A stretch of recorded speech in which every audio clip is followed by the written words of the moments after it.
So tanan, mayong gabi ka natong tanan.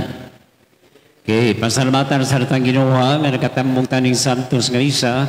Aron nato siya mapasalamatan sa mga grasya nga atong nadawat. Sa tagal itong Ginoo usa ka masipang pakpak. Okay, very good. Perfect kay sa katubangan ha. Labi na katong mga nananaw lamang sa ilang mga cellphone, online ha. Nga nagigambit gihapon sa atong kasaulugan ha. So kumusta mga kamuntanan? Inauton ta nga nagyapon kita sa maayong panglawas. Amo lang naman nga bantay mo kung doon ay mga magkita na to nga mga manag-uyab. Ato na yung pangutanon, uyab na mo. Mga sila, okay, what you see is what you get. Inana nga panutiyon nga ma-apply sa nato sa ubang sitwasyon. Ha? Kung ano sa itong makitaan, mo sana matuod no? Nga sitwasyon ha? Sa butang o ka sa lugar o ka sa matag tao. No? O, diyan natin sa sa katao, no? Nga misod, tiguang na yung taon, misod sa klinik, sa doktor, o ningon ng doktor, nang magpatambal kasi mong mata, doon ay diferensya imong mata, no? Tsolo kabaw lagi ka, dok. Tsaka nga, ano hindi mo ko kabaw, no? Nga mailhan man, kaya nisod ka sa akong klinik, huwag ka muagig pultahan, yagi makagbintana, ano? Sakto sa mo ng pastilan ba, no? Dahil sa katao, gigis doon niya ang babae. Tsaka day na nakita nga pulis diris palibot siya. Wag yun sir, wag yun bisag usa, wag yun kayo nakitaan nga na pulis na atong dool siya, wag lagi awa di ay, hala sige ihatag na imong pitaka, rilog, cellphone ako kay tulis ni paita kaya maningan nga pagkalisod kinino no? Nangutanang anak siya amahan siya, tay unsa mailhanan sa taong hubog siya mao ni dong no? Kung magakita ka niya ng punuan sa kahoy nga upat ka buok niya ang pananaw ni mo walo na hubog ka na siya, tay, di ba na upat ang kahoy? Duha raman. So, hubog na yan, tatay, no? Kaya maning ganito nga, grabe ba? What you see is what you get, no? Yung mga sanilita mo sa atang ibangilyo karoon ng sitwasyon, ha? Di na ilan na si Jesus gumikan siya ipang buhat ng mga milagro o mga mayong butang. Muna mga tao gusto nga makikita kang Jesus para makumpirma yun na yung pagkagamahanan. O nidoon sila kang Pilipi, no? Pakitamin kang Jesus. O si Pilipi, midool sa kang Andres, o nagkuyog sila, ha? Aron sila makakita kang Isos, no? Apan ang ilang mga gustong makita, no? Mayroon tampong lahi, no? Sa gitubag ni Isos. Kaya nga naman, ang gipakita ni Isos nga mga katingalahan, iya noong gitubag sila sa pag-ingon, ha? Nga niinintak na, no? Kinahanglan ng tao, itugyan, na ngadto sa iyang kaymayaan, ha? Diya sa iyang pagsakripisyo, pagpakamatay sa krus. Natingala sila, unsa na, puro naman ni kasakit, ibig munta, puro katingala na ilang makita. No?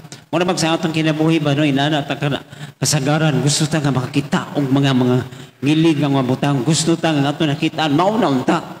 Sus, kadabitaw na yung mga anak, hindi magpanganak, excited kayong amahan. Dahil ang anak yung asawa, so excited rin ba na? Siya, nurse, kumusta kong anak siya? Uy, guwapa kayo. Atik. Mora siguro yung insulti pirmino kung na yung mga utanan, no, nga, guwapa kayo yung mga anak. Kaya panitag akong anak, bati kayo naong. Awak kong ingnon nga, congratulations. No? Ang iyong mga anak, liwat kay Nimo. Baita. Kaya maringan nga, pagkalisod ba, no? Mauna nga, saya ito makitaan, no? Diyaso sa kabutang, nindot yun sa buntang atong tanaw na iyang kahulugan. Kay lahi sa simbahan, lahi sa atong espiritual na kinabuhi, ha? Not all the time nga what you see is what you get. Kaya nga naman, dunay kahulugan usay nga nagpaluyon ini. Nindot kay tanaw na mga crucifix, no? Nga nasa Jesus, gilansang, no? Nadiha ang krus, no?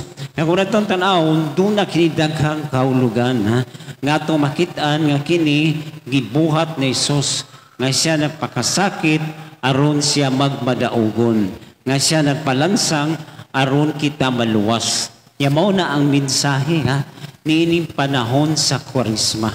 Na mayroon tampong nindot nga atong pamalandungan. Muna nagingon si Jesus, no? Sunod ka mo kanako, ha? Kaya aron sa inyong pagsunod kanako, pagasidunggan ka mo sa Diyos Amahan. Pagsunod kang Jesus, diha sa mayon niyang kinaiya. Labi na nining panahon sa Kwaresma. Sa bitaro sa itong mga kinaiya, naging mga butang nga di nato mag-give up. No? Say kini pag-ino, paghubog-hubog, kay nindot magod mapili mong kalipay, no? Pero sa ilang makalaay, no? O ka magkapatay kung nakahimo kag dautan. No? Dito sa katao na ilan yun nga hubog, no?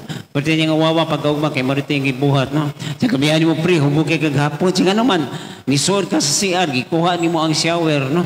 Yang ulo sa shower nga nagtuto ang tubig nang imong giistorya day huno naghilak day paita kon mga hubog ta sa hindi ito masabtan no mao na ipakita ni Jesus ha ang ehemplo sa usa ka liso ha nga ang liso kun imong napasagdan liso ra siya pero kung imong itanom motubo kini ug mamungag daghan ug sa pagtanom sa liso ang liso nagpakamatay siyang kaugalingon aron siya motubo o makahatag og maayong bunga ngadto sa atong isikatawo. Sa bitaw sa atong kinabuhi no. Lisod ang pagbuhat og mga butang no. Ang kita magantos no? Pero haron kita masantos no.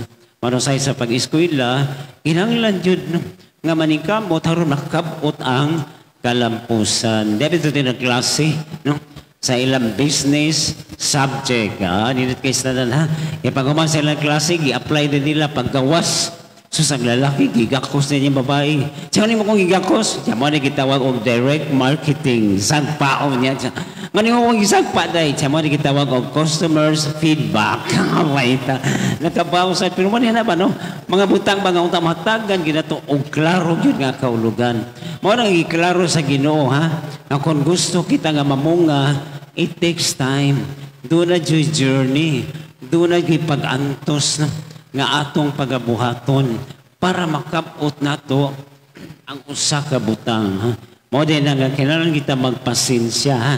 Kung sa kaliso imay tanom, di ka dantag pila ka adlaw magbunga siya, pero dili diha dayon. Ha? Kinahanglan sa nimo ang grasya nga gikan sa Ginoo. Ha?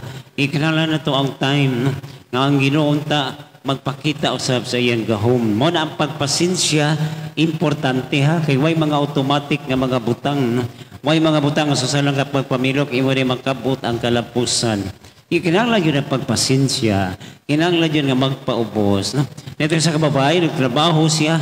Nya ang iyang pagtrabaho dool mas ila maglakaw ra siya. So kada adlaw usa ka kilometro yang lakton. No? So sa kausa naglakaw na siya. Pagabot siya sa opisina pagkuot niya sus na nakalimot siya sa ang yawi tuam day sa amo na bilin. So nibalik na imutang yung pitak. Ang yung bag diya sa tubangan sa pultahan sa ilang kompanya. Nilakaw sa siyang balik. Sus, 30 minutos sa siyang lakaw. Pagabot niya sa balay, hala na inumdum siya. Nga yawi sa ilang balay, dito niya nabutang sa iyang bag na nabilin dito sa pultahan sa ilang kompanya. Diyos kakapain, mo balik na sa ko. Mura maging mga pagkalisod pa. Pero mo ni gingon sa Ginoo ha, nga kinahanglan kita magpakamatay aron kita mabandaw. Ug ang pagpakamatay di lang magpakamatay sa atong physical nga kinabuhi kundi magpakamatay kita sa atong mga daotang binuhatan o mga kinaiya nga naa sa atong tagsa-tagsa kagalingon. Mabata ng usahay sa panagtiayon, kinahanglan nga magpakamatay kita sa atong bisyo para doon ay kalindaw. Kailangan magpakamatay kita sa itong garbo para magsinabtanay. No?